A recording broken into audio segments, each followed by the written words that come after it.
Hi, I'm Dr. Amy Robbins, and welcome to Life, Death, and the Space Between podcast. By now, I'm pretty sure you know me, so I'm going to jump right in today. Today I have Corin Grillo. She is the author of The Angel Experiment and founder of the Angel Alchemy Academy. A trained psychotherapist, angel channeler, healer, and teacher, Corin has helped thousands of people all over the world go from angel curious to angel powered. She lives in Northern California. Welcome, Corin. Oh, thank you. So great to be here. Well, I'm one of those angel skeptical. I'm not even going to say curious, skeptical. And I want to understand it. But you have a new book out called, I have it right here, The Angel Experiment. I read it. I've been doing your exercises. I've been listening to your meditations. So I'm trying. But can you explain what is an angel?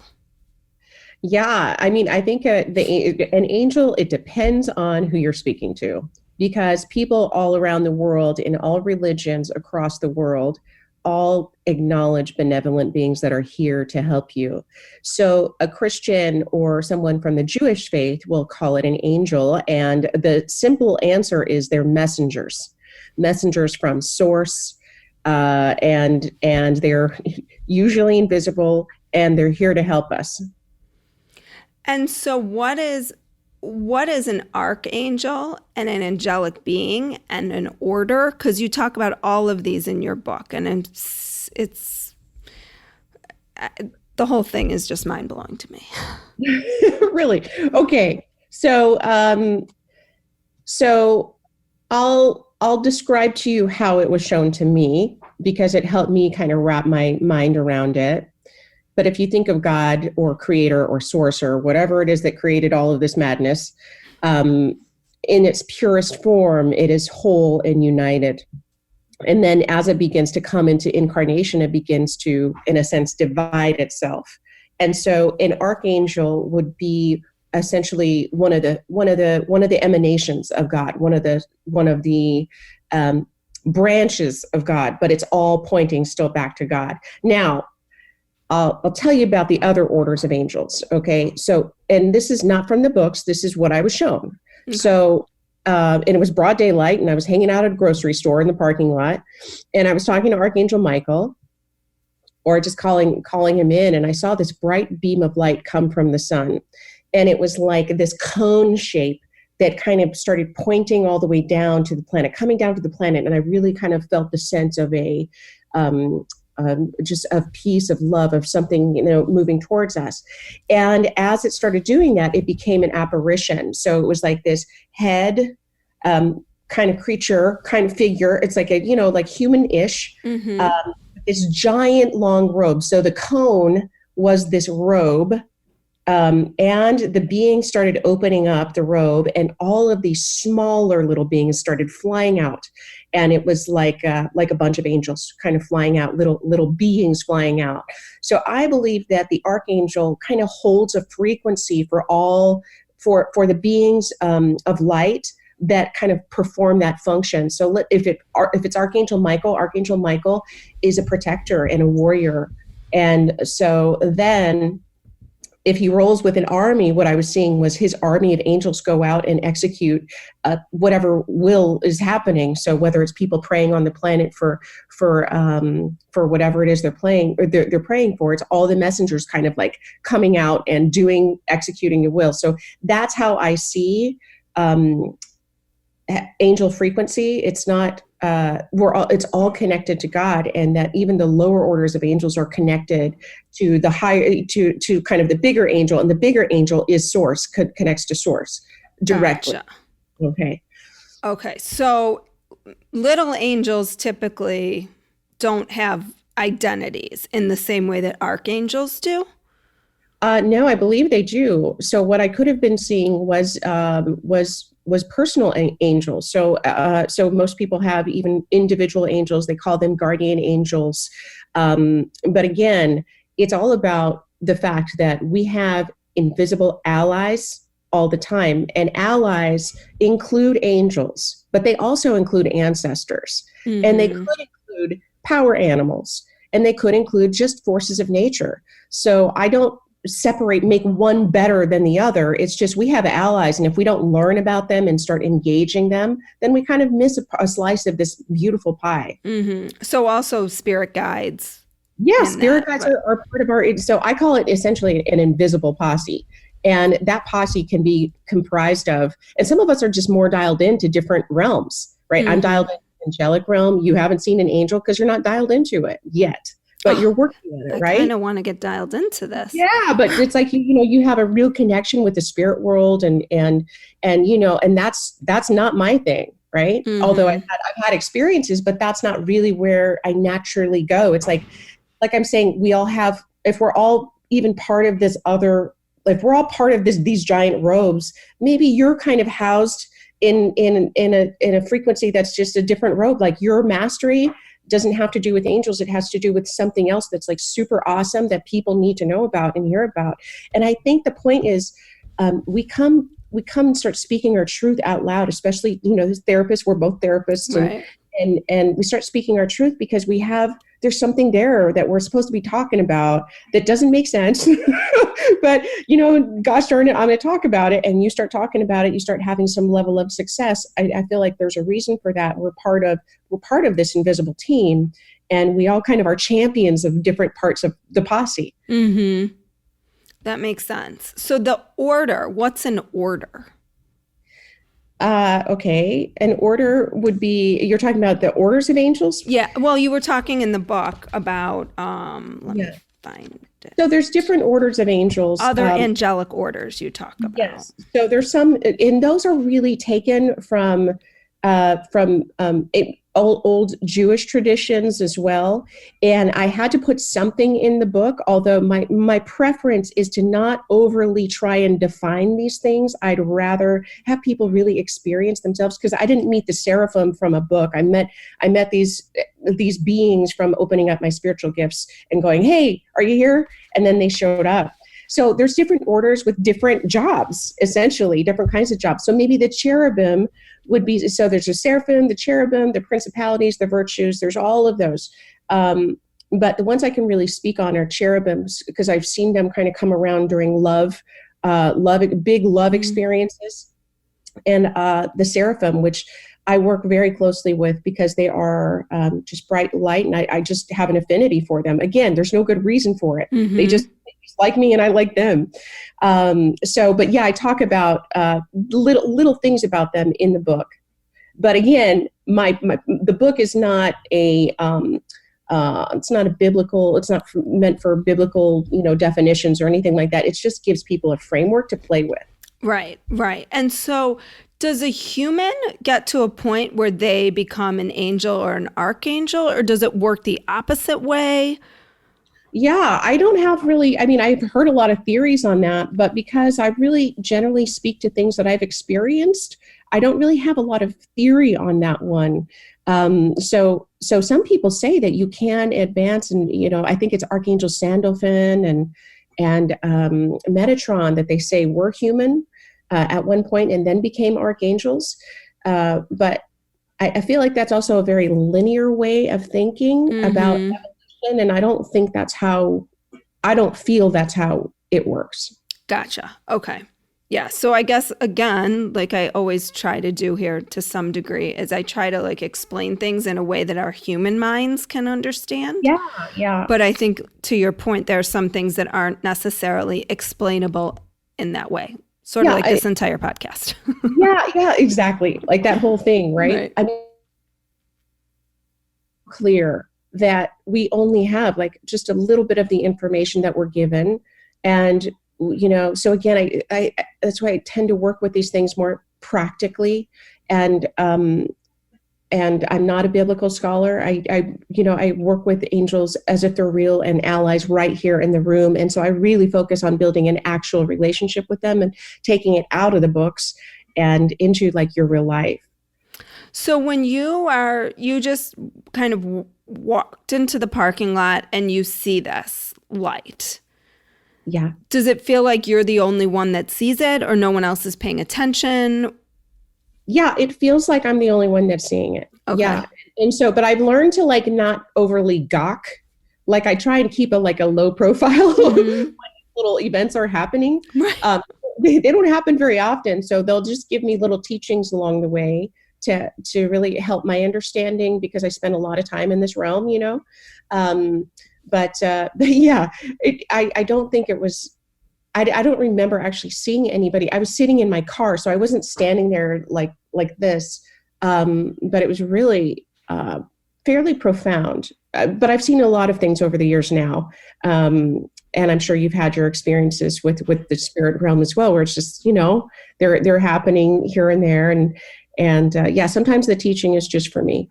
And it's interesting because every time I talk to someone, I'm like so mesmerized by their experiences that sometimes I forget that I've also had those experiences that to me just feel like, oh, totally normal. But like if someone else was listening to it, they'd probably, you know, if they were talking to me, they'd probably be like, oh my gosh, I've never had something happen like that. I know. I think it's so cute that you're skeptical. It's having all the experiences you've had and you're like, but I don't know about angels. That's got to be a little. Well, and it's funny because one of my profound experiences was that I was driving home one day after a really sort of emotional day, and I was on the phone with my husband, and a car pulled up in front of me and the license plate said, "Angels see you."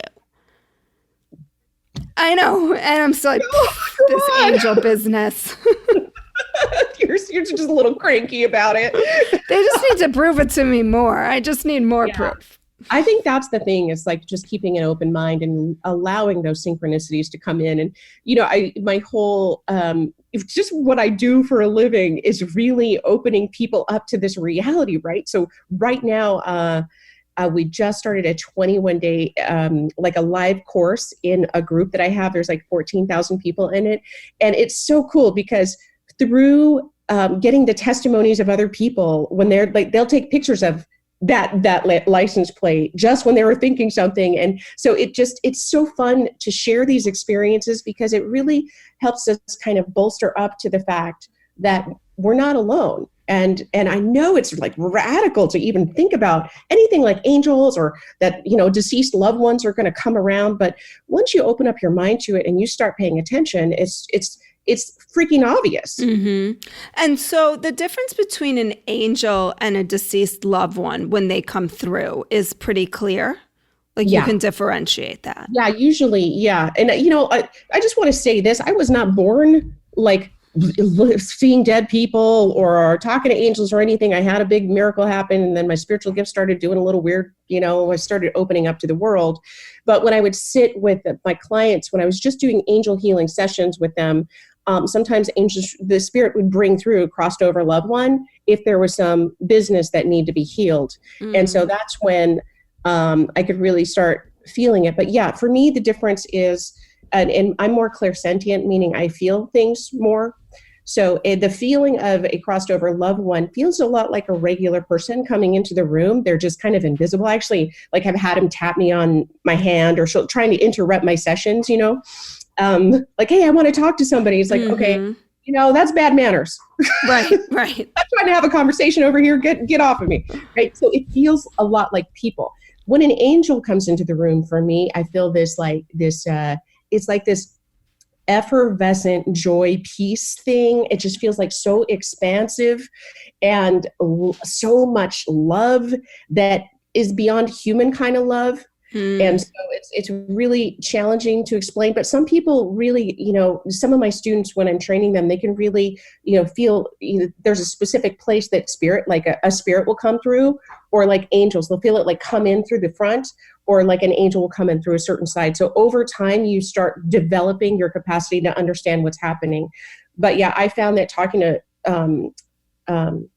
spirits, like crossed over loved ones, just like people, whereas the other ones, it's more like this real, you know, effervescent love. That's the best I can, and bright. It's like a bright light. Do you use like those, you know, it's like a light gets turned on inside of my head or inside of the room. And I, you know, and then I feel it and see it. Mm-hmm. And do angels come and bring us different messages than loved ones or spirit guides, or they're all kind of bringing the same messages? Or yeah, I feel like it depends on what the person's going through. Mostly the messages are going to really be in alignment with each other if they're coming from the light, right? Mm-hmm.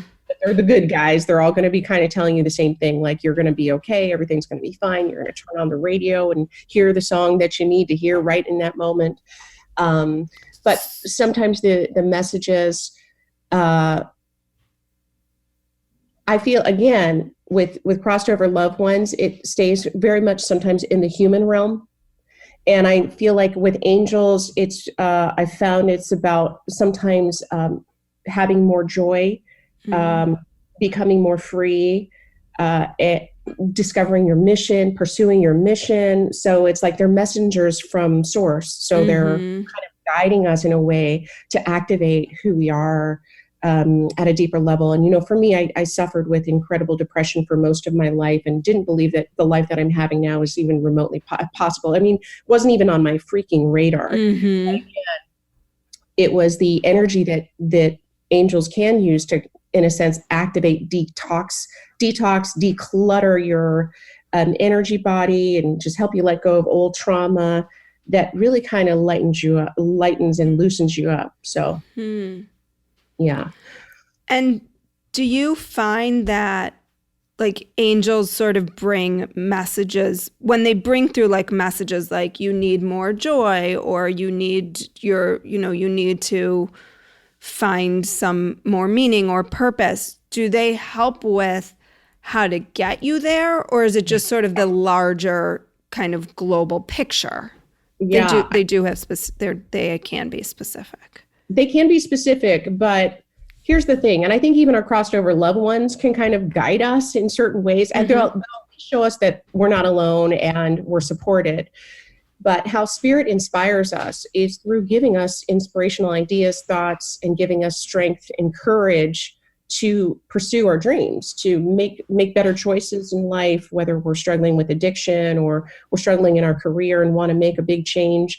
So they will give you inspiration and give you maybe some synchronicities along the way saying, hey, look, this is possible for you. But I find a lot of people miss those opportunities because they let the fear run their agenda, just, because that's really what we learned is, staying safe and don't dream too big. I mean, our purpose in going to school is so someday we can get a good job. That's what we were taught. So many of us were like, okay, you're going to go to school and then you're going to go to college and then you're going to get a good job. Like that was the big dream that I grew up. And that's not my reality anymore, because there's new dreams coming in that are things I've never seen before. And I think that's where spirit can guide us. They can open up the playground for us to come play into, but many of us will not do it because we think that it's just a fantasy. Right. I love that, what you started with, which was it comes to us in inspiration or a thought that sometimes we dismiss those or don't even recognize them because we have so many thoughts during the day that feel like mundane human thoughts, but these really often feel divinely guided. And, in my experience, I found like sometimes I follow that thought a little bit and it dead ends. But that to me doesn't mean that it wasn't the right thought to follow. It just got me to the place, and maybe it didn't dead end in terms of like, this is the end for you. It just sort of said, okay, you've gone this far. Maybe you need to think about going like around or a different way, but we got you to this point. And so. Yeah, exactly. I think so too. And from my experience, your inspiration will go as far as it needs to go, but not too far ahead of the game. And so like with my career, my transition from just being a psychotherapist to now being a, teacher on a kind of an international scale about angels of all things, which was kind of a really weird transition. You didn't learn that in first grade or fifth grade or high school? You didn't take that class? I did not spend tens of thousands of dollars on an education so I could just talk about angels, okay? So it was really, really weird, right? Having to kind of reconstruct what I do and like who I think I am. But But yeah, so had they told me, or had I seen where I was headed too far ahead of the game, I never would have done it, because it just was like, I mean, for me to even talk publicly about anything, period. Like back in the day, I didn't even want my face anywhere on the website, or like, I just didn't want anything to do with anything. So had they shown me like, okay, and then you're in a room of thousands and thousands and thousands of people, you're going to be touching lives, I would have ran for the freaking hills. Mm-hmm. More than likely. So it was like one little baby step at a time, one inspired step at a time. It's like, well, what would happen if I do this? Just try it, see what happens. And then what's the next step? What's the next step? So it's amazing. So can you explain the difference between a prayer versus an invocation? Yes. So I didn't know that there was such a huge difference until I kind of felt into the patterns here. So I love invocation, and a prayer and invocation are very similar. They could even have most likely the exact same words, but when people are praying, they are separating themselves from spirit. They are, in a sense, calling on something bigger to come and help me do this, this, and this. And invocation activates you as part of the equation, part of the magic. You're not separate from the magic, because the changes that we need to make in our lives, they start from inside. So an invocation brings the energy into you and activates your truer potential and activates the energies that you're working with. So that's why in the Angel Experiment book, it's invocations, because we're working on creating this opening inside of you so that you can actually experience the support and love and magic that the angelic realm brings. And with the invocation, are you talking about, so my daughter walked in when I was doing one of the meditations, and she said, Mom, why does she keep asking, I forget exactly how you phrase it, but you say like, are you open to healing? Yes. Or something like that, right? Oh, yeah, like, can I get your permission? Yeah. Yes. Can I get your permission? Can you explain what that's about? Okay. So then there's the invocation, which is just we're calling on Archangel Sandalphon and Archangel Gabriel to come and open up our hearts and help get our whatever answered. Okay. So that's the invocation part. Then the next part of the days is me walking you through a healing meditation. And so that's like an energy healing that happens it's an angel frequency healing. And then at the end, when I'm doing that, what Spirit's doing is I'm asking your permission to connect you with new thoughts and feelings, because Spirit can help us, in a sense, rewire the foundation of the platform that we stand on in our minds. And so it helps to rewire some of the negative thinking and to help you rebuild a platform that's based in love, not fear. Mm-hmm. But as we inherited the fear mind, right, from our ancestors. And I think the important thing, and part of what I explained to her, is that anytime you're working with energy, especially someone else's energy, you really shouldn't just be going in doing whatever you want, right? There has to be kind of a mutual experience of it, which was your asking for the permission. Yeah. It's always good to ask permission if you're wanting to, change someone's brains. Right. Right. It's the decent thing to do. Right. Exactly. Yeah. And but also if you don't ask permission, a lot of times the energetics won't work. So, because trust me, if we figured out a way to make that happen, the whole planet would be looking different right now. If we could just do things without permission, and things would be really different. Could we try? All the children in the world would be fed right now. Right. I've tried. It's not working. So can you just talk to me about a few of the different angels? Well, I'll talk to you about like the two heavies that I think people could get started with today, that can make a dramatic impact if you work with them together, which the first one is Archangel Michael. And he's the ultimate, I like to see him as the fear detoxer.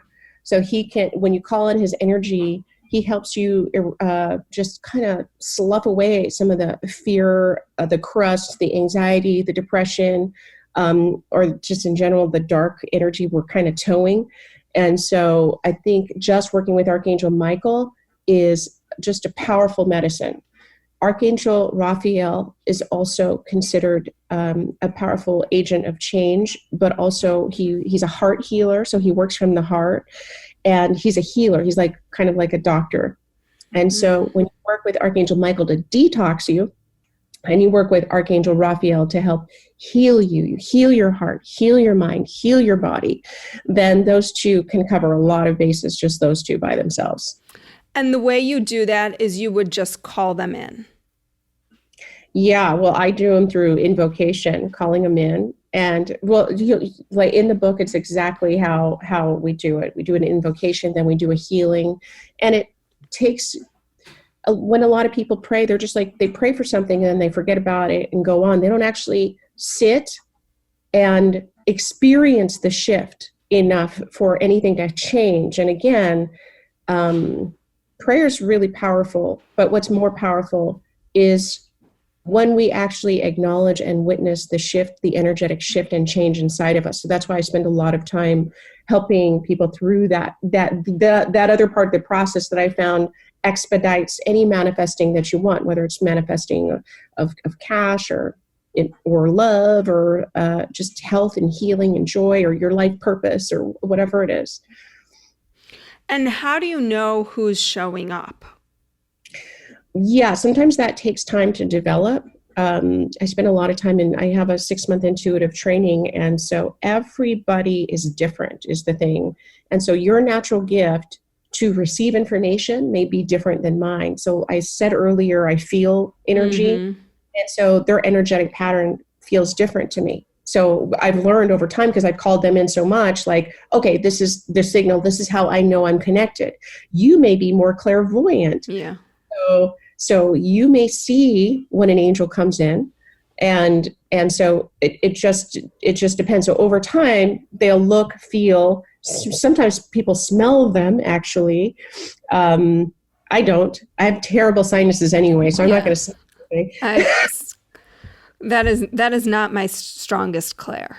The clairsmelliance, I call it clairsmelliance. Yeah. What are yours? Clairvoyant? Clairvoyance and clairaudience are probably my two strongest, and it depends. Probably clairaudience, I would have to say, is stronger. Clairaudient. So, I mean, for fun though, I would just practice calling in the archangels, just one at a time, and every day. Start noticing what changes in your body, or what if you see a certain light, and it's like an experiment. It's science. You just keep doing it until you kind of get the overarching pattern. So it took me a while to discover Archangel Michael, because for me, I would know he was there. Sometimes I'd feel some heat, but I didn't feel like usually I'll get some kind of physical thing. And it's because I was always calling him in sitting down, and it wasn't until I stood up and I would call him in, then my whole body would rock forward like someone landed on my feet and pushed me forward. And I know, and then I'm like, oh, okay, there you are. Okay, that's your signal to me that you're here. Great. So it's trial and error, practice, just like everything else. And who comes in for you when you do an angel reading? Is the angels that person needs, or the angels that you need, or both? They all work together? Rip out on that. Yeah, it's a lot of time. I mean, I have my allies, the beings that work with me that are just going to be there no matter what.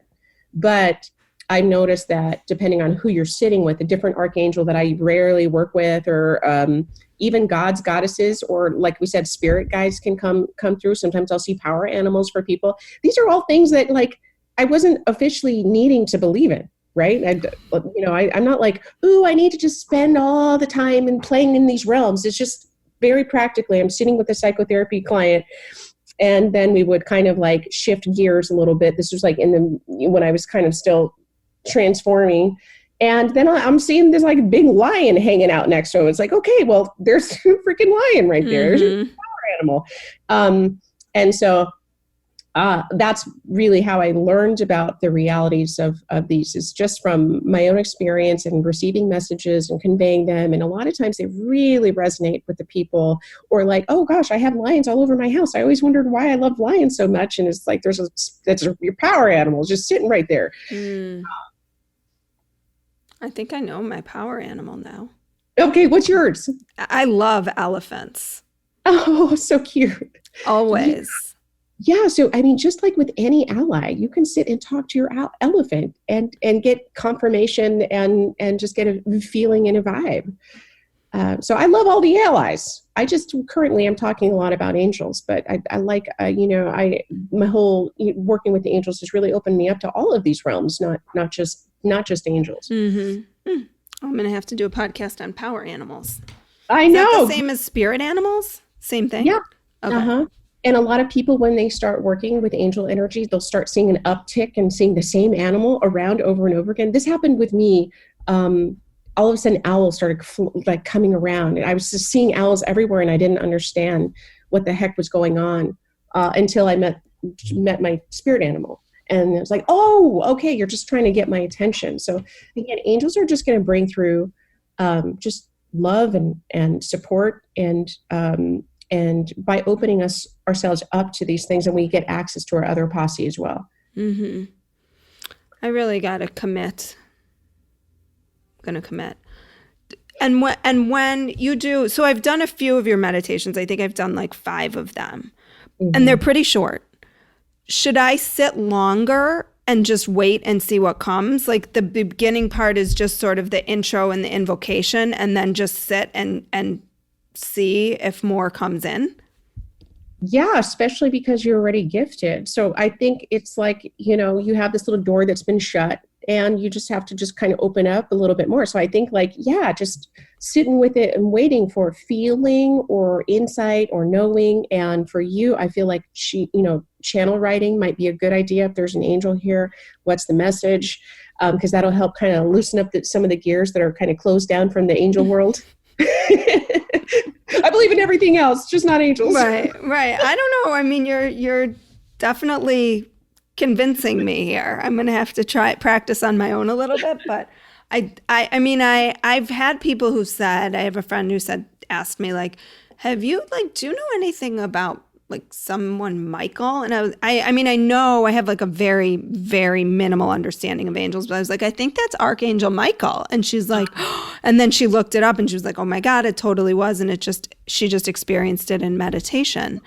But yeah, I've not had that experience. So I think I'm other than the license plate. Other than the license plate. Right. There you go. Yeah, no, I mean, it's putting our energy in a certain direction, not, and just keeping it going. Just keep that open mind and keep asking for support and really adjusting your mindset a little bit about those little coincidences that happen throughout the day, like the angel thing.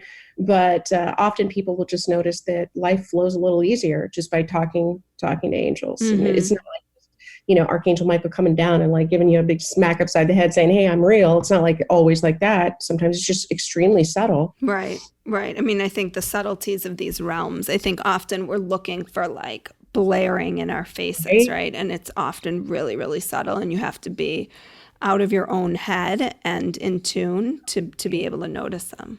Totally. Yeah, for sure. I feel like also for you, spending time in nature will help too, and if you do these in nature, because nature just helps open us up and helps us be more expansive in general. And angels like playing with nature. So do spirits, though. They love, giving birds or sending birds around and all that stuff. So, I mean, it's all fun. It's all a party. Never say no to any kind of party, right? I know. I love this. Well, if people are interested, your book is out. And where can they find it? And where can they find you? And if they want to do one of your courses? Yeah, so they can find the book on Amazon or Barnes & Noble, or go to my website at CorinGrillo.com. It's CorinGrillo.com. And if you buy the book through the website, then you can also get a bonus bundle if you want. So the bonus bundle is like a love and abundance, and it has a workshop that I did in Ireland called Manifesting with the Angels in there, so you can check it out there. But in general, you can find me on Facebook as well. And we have this robust angel community called the 7-Day Miracle Challenge, and that's where some really fun stuff is happening right now. So head over there if you want to come party with a bunch of angel believers and see the cool things that are happening for those people. But yeah, that's it. Well, thank you so much for all this really, really fascinating information and for your time today. Thank you, Amy. Have a great day. Like what you heard today and want to hear more? Curious about what comes next and what it all means? You can subscribe on iTunes. Just go to podcasts and find Life, Death, and the Space Between and hit subscribe. And you can follow me on Twitter and Instagram at Dr. Amy Robbins. Ask me any questions you might have, let me know what else you'd love to hear about, or just share your story. I can't wait to hear from you.